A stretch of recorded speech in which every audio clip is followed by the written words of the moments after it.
Bien, alors quand on construit un montage mécanique, on est vite confronté à devoir insérer des pièces qui sont normalisées. Hein, un exemple, vous avez l'écrou qui est ici. Je peux, grâce à une bibliothèque fournie par le logiciel CAO, demander un écrou, par exemple, métrique 8, hexagonal, de faible épaisseur ou d'épaisseur plus standard, etc. La même chose donc pour les vis, avec les vis en plus définir la longueur de cette vis en plus de son diamètre, la forme de sa tête. Ici par exemple, vous avez une pièce sans tête qui permet de fixer la roue dentée. Et bien cette vis sans tête aussi, on a pu aller la choisir dans la bibliothèque de visserie. On peut même aller plus loin, on peut aller chercher des pièces plus ou moins standardisées. Ici, vous avez les roues dentées, avec un diamètre, un nombre de dents, donc un certain module. On peut même demander que cette roue dentée ait une collerette. Malheureusement, il n'y a pas de trou taraudé. Donc ça veut dire que pour cette pièce-là, il va falloir la transformer. Alors si vous la transformez dans la bibliothèque, il va la pérenniser dans cette bibliothèque, et donc la prochaine fois que vous prenez une roue dentée, elle sera avec son trou. Si maintenant vous ne voulez pas que ce soit pérennisé, il faut sauvegarder cette roue dentée dans un fichier à part, un part, et dans ce part, à ce moment-là, vous pouvez faire toutes les modifications que vous voulez, comme par exemple faire le trou taraudé pour accueillir une vis, changer la forme du trou ici pour qu'il s'adapte plutôt au diamètre qui a une forme un peu spéciale. On va le cacher, la pièce qui a une forme un peu spéciale, hein, donc ici c'est axe là. On pourrait faire un trou dans la roue dentée qui a exactement le profil de l'axe de sortie de notre moteur. Bien, alors allons voir maintenant comment on va procéder. Alors on va essayer de mettre deux vis normalisées pour la fixation de cette plaque rapportée sur le mort. Pour ça on va aller chercher ça dans la bibliothèque. Alors la bibliothèque, c'est ce bouton-ci. On va donc cliquer dessus. Alors, assez régulièrement, quand vous avez terminé votre journée, le lendemain, on va vous demander de réactiver la bibliothèque. Donc, vous y avez droit. Vous pouvez donc activer cette bibliothèque. Une fois qu'elle est activée, vous allez pouvoir aller chercher dans différentes normes. Alors, nous, on est dans les normes ISO. Je vais donc rentrer dans cette norme ISO en double-cliquant. Et là, vous avez roulement, vis, clavette, goupille, joint torique, des écrous, des éléments de transmission de puissance, des pièces de structure, c'est plus pour les constructeurs, et des rondelles. On va donc aller ici dans le chapitre vis. Dans le chapitre vis, il faut trouver les vis avec la forme de tête qu'il vous faut. Ici une vis CHC, c'est-à-dire à 6 pans creux. Donc je vais double-cliquer sur l'icône de nouveau. Et là, j'ai accès à différentes formes de vis avec pan creux. Alors, celle qui nous intéresse normalement, c'est celle-ci. Je vais maintenant cliquer droite sur l'objet et je vais demander de l'insérer dans l'assemblage. Donc ça, c'est la première technique d'insertion. Donc, je vais faire insérer dans l'assemblage. À ce moment-là, vous avez un panneau de paramètres qui va s'ouvrir de ce côté-ci.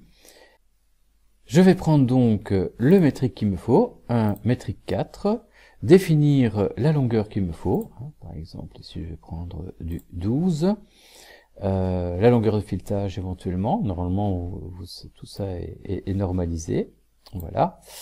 L'affichage du filetage qui peut être simplifié avec une représentation par exemple, et puis ensuite je vais acter ici. Une fois que c'est acté, votre pièce a été créée dans l'assemblage.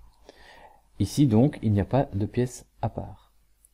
On peut vérifier avec ce qu'on a déjà vu, chercher les références. Si je vais regarder dans les références, qu'est-ce que je vois? Je vois que je suis en train de travailler dans un assemblage dans lequel il y a déjà la plaquette. Et ensuite, j'ai la vis. Si je regarde assemblage et plaquette, il se trouve dans le même répertoire qui m'est personnel. Et puis par contre, la vis, je vois qu'il est dans le répertoire sur le PC lui-même, non pas dans mon OneDrive, et il va le chercher dans en fait des pièces ISO. Donc en fait, c'est dans la bibliothèque du SolidWorks qui est sur votre PC. Si jamais donc vous l'ouvrez le même assemblage sur un autre PC et que la bibliothèque se trouve pas sur ce chemin-là, la vis aura disparu de votre assemblage. Donc il faut faire très très attention. On a vu qu'il y avait moyen de copier, CTRL-copie, CTRL V, la même vis. Donc là maintenant, j'ai 2 vis. Et puis, il suffit de faire l'assemblage. Donc c'est une pièce tout à fait classique. Vous pouvez donc les assembler. En d'autres termes, dans assemblage contrainte, je vais le faire que sur une seule vis. Je peux par exemple demander cette fameuse coaxialité entre le fût cylindrique et le cylindre qui est là. On peut encore inverser. Et puis si je veux un appui, eh bien je vais prendre un appui entre cette surface-là et la surface de la tête. Et voilà, donc j'ai fait mon début d'assemblage. On va laisser ça comme ça pour le moment. Maintenant, il arrive que nous soyons obligés de récupérer une pièce d'une bibliothèque, comme ça on a déjà tout le profil, mais on doit modifier certaines formes de cette pièce. Alors là, vous avez intérêt à transformer ce fichier en un fichier indépendant. Donc je vais dans la bibliothèque, je vais aller chercher de nouveau ma vis, mais cette fois-ci, au lieu de insérer dans l'assemblage, je vais demander de créer la pièce. Il va donc créer une pièce part, voilà, il vient de me l'ouvrir. Elle n'a pas encore de nom bien spécifique, sauf celui qui identifie la pièce en elle-même. Je fais le choix de paramètres pour le dimensionnement, et une fois qu'il est choisi, que vais-je faire? J'accepte, et je vais directement sauvegarder cette pièce. Alors, où est-elle? Eh bien, si je vais voir dans les éléments ouverts, je découvre que mon part est pour le moment ouvert, mais non sauvegardé. Et je vais donc l'enregistrer sous un nom bien spécifique. Alors, évidemment, là, vous voyez qu'il essaye de se sauvegarder dans sa bibliothèque interne, sur le PC en lui-même. Je ne veux pas ça, je veux qu'il soit sauvegardé dans mon répertoire de travail. Et donc, je cherche mon répertoire de travail. Et alors, pour qu'on puisse bien le reconnaître, je vais garder le nom d'identification, comme ça me permet d'avoir ces paramètres. Et puis, je vais l'appeler P11. Alors, pour que vous la reconnaissiez facilement, je vais l'appeler vis test. Voilà. Donc, je la sauvegarde dans mon répertoire. Et cette fois-ci, c'est devenu ma propre pièce. Si vous voulez savoir comment elle a été construite, eh bien, on retrouve son arborescence. Avec quelques difficultés, c'est que maintenant tout est paramétrisé. Bon, il y a des choses que je peux quand même dimensionner assez facilement. Donc, par exemple, si je vais double-cliquer sur celui-là, je vais avoir quelques informations. Donc, par exemple, je peux retrouver son diamètre. Et donc, si j'édite le diamètre, je peux changer. Alors je vais le changer de manière reconnaissable, comme ça vous voyez que c'est bien une pièce tout à fait différente. Je vais faire une tête à 14 au lieu de 7. Voilà. Donc je vais la sauvegarder. Et puis je vais pouvoir l'insérer dans l'assemblage. Donc je vais retourner dans l'assemblage que j'avais pas encore réalisé. Voilà. Et je vais insérer le composant. Il a trouvé ma pièce, qui est maintenant une pièce indépendante. Je vais donc la glisser dans le montage. Et vous voyez donc effectivement que maintenant mon montage contient la pièce 5 et la pièce 11. Alors, je peux aller m'en assurer en faisant fichier, revoir toutes les références de cet assemblage. Et je vois effectivement, l'assemblage est dans un répertoire qui est le même que l'endroit où j'ai mis la plaquette, la pièce plaquette. Et maintenant aussi le même que celui qui a permis de faire la vis. Donc ma vis est dans le même répertoire, impeccable, donc tout est indépendant. Et si vous n'en êtes pas certain, eh ben c'est pas difficile. Qu'est-ce qu'on va faire? On va fermer carrément le fichier d'assemblage, enregistrer tout, voilà. Je vais carrément fermer la pièce, donc je ferme. Modèle assemblage a changé, souhaitez-vous reconstruire l'assemblage? OK. Donc, il enregistre tout et il est fermé. Voilà. Ça, c'est un autre assemblage qui ne concerne pas.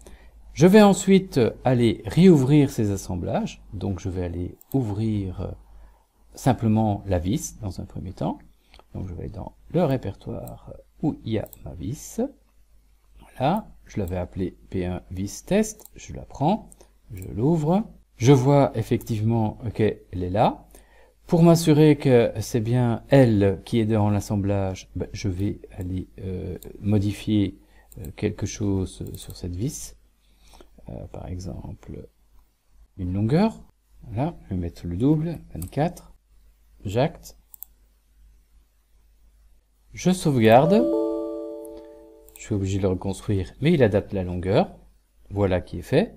Et puis, eh bien, je vais aller ouvrir maintenant, puisque mon assemblage n'est pas ouvert, eh bien, je vais aller ouvrir l'assemblage qu'il contenait. L'assemblage était l'assemblage de test. Donc, c'était le second. Ici, je l'ouvre. Voilà. Il propose de reconstruire. Voilà. Et vous voyez qu'il a repéré effectivement la modification de la longueur de la vis. Donc, tout fonctionne bien, c'est bien dans des fichiers indépendants. Je peux encore recontrôler les références et je vois que c'était bien dans le répertoire personnel où je devais sauvegarder toutes mes pièces.